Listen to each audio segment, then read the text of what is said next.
안녕하세요, 축구개차입니다. 맨유의 여름 이적 시장이 끝이 났습니다. 제이든 산초, 토미튼, 라파엘 바란의 마지막은 호날두까지 게임에서나 가능한 영입이 실제로 일어나니 기분이 좋습니다. 물론 네베스나 라이스와 같은 3선 자원까지 영입했다면 좋겠지만 이번 영입만으로도 매우 만족스러운데요. 특히 마지막 호날두 영입은 현재 맨유의 젊은 공격수들이 많은데 이들이 성장하는데 긍정적인 영향을 줄 것으로 기대됩니다.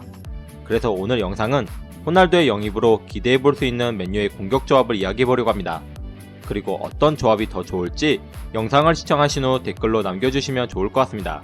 먼저 측면 또는 중앙 공격수로도 활용할 수 있는 호날두를 어느 위치에 배정할 것인가가 관건인데요.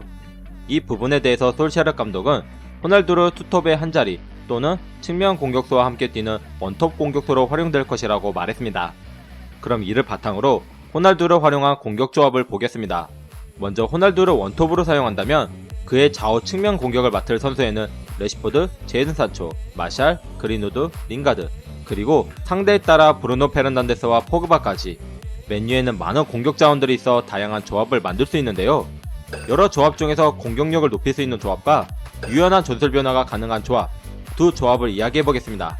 먼저 공격력을 높일 수 있는 조합에는 왼쪽에는 레시포드, 오른쪽에는 제이든 산초가 호날두와 함께 뛰는 조합인데요. 아마 이 조합이 맨유 팬들이 가장 기대하는 조합이 아닐까 싶은데요. 왜냐하면 지난 시즌 이들의 공격 포인트 한만 112개입니다. 물론 각자 다른 리그에서 기록한 것이지만 기록만 놓고 보면 2017-2018 시즌 리버풀 마누라 라인의 133개 공격 포인트에 못지않는 기록이죠. 여기에 공격형 미드필더로 출전하는 브루노 페르난데스까지 합치면 공격력은 더욱 높아집니다. 단순히 공격 포인트만 봐도 공격적인 조합인데다가 서로 다른 플레이 스타일의 조합도 기대되는데요. 특히 레시포드와 호날두의 조합은 지난 시즌 히트맵에서 보이는 것처럼 서로의 위치를 바꾸는 스위칭 플레이를 해도 전혀 어색하지 않다는 것입니다. 이 둘의 스위칭 플레이에서 기대해볼 수 있는 효과는 호날두가 중앙에서 측면으로 이동 시 상대 수비수를 끌고 나오면 이때 발생되는 빈 공간을 레시포드가 침투하여 득점을 노리는 공격 패턴을 만들 수 있는데요. 여기서 상대 수비수들이 호날두에게 이끌려 나갈 수밖에 없는 이유는 호날두가 페널티 박스 밖에서도 위협적인 중거리 슛으로 득점할 수 있기 때문이죠. 그러니 상대는 견제를 위해서 나올 수밖에요. 그렇다면 반대편에 위치한 제이든 산초는 어떨까요?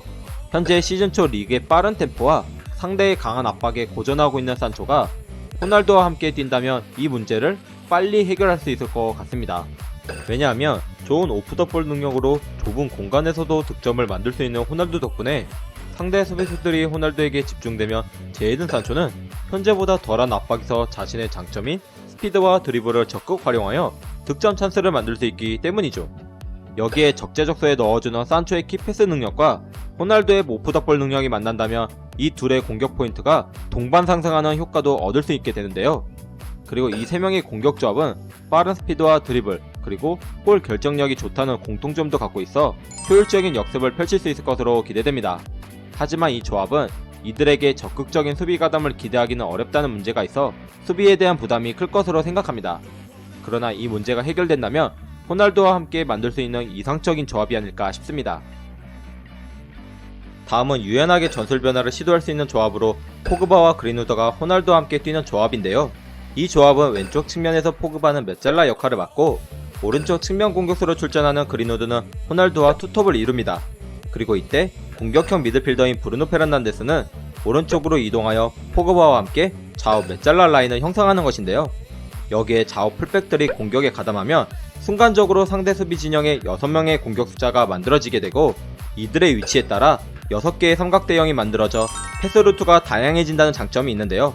패스루트가 많아지면 연계 플레이가 수월해 좁은 공간에서도 상대를 쉽게 제압할 수 있게 되어 밀집 수비를 뚫는데 도움이 됩니다. 그리고 호날두와 그린우드처럼 박스 안에서의 골 결정력이 좋은 선수가 있게 되면 당연히 수비수들의 시선이 그들에게 쏠려 포그바와 브루노 페르난데스는 한결 여유로운 상황에서 킬패스들을 마음껏 뿌려줄 수 있게 되는 거죠.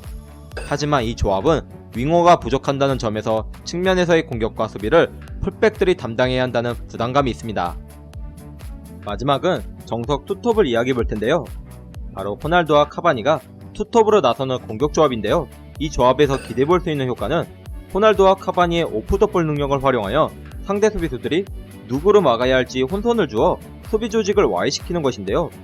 이때 두 선수는 와이드엔 상대 수비 조직 안에서 동료들의 패스 지원을 받아 득점을 노릴 수도 있고, 때로 이 두 선수가 와해시킨 상대 수비 조직을 동료들이 활용하여 득점을 노리는 장면도 기대해볼 수 있다는 점에서 좋은 공격 조합이 될 수 있지 않을까 생각합니다. 하지만 이 조합은 36세의 호날두와 34세의 카바니의 조합으로 체력적인 문제와 부상 문제가 우려됩니다.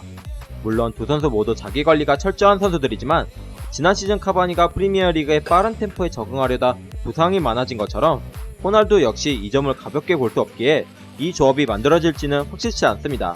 하지만 팬 입장에서 한 번쯤은 보고 싶은 조합이 아닐까 싶습니다. 이처럼 호날두의 합류는 오늘 소개해드린 조합 이외에도 다양한 공격 조합을 만들 수 있을 것으로 기대됩니다. 과연 어떤 조합으로 호날두와 함께하는 것이 좋을지 댓글로 남겨주세요. 여러분의 의견이 궁금합니다. 그리고 호날두를 올드트래포드에서 보게 될 9월 11일 뉴캐슬전이 기다려집니다. 영상은 여기까지였고요. 시청해주신 모든 분들께 감사드리며 영상이 좋았다면 구독과 좋아요를 부탁드립니다. 그럼 저는 다음 영상으로 돌아오겠습니다. Coming soon!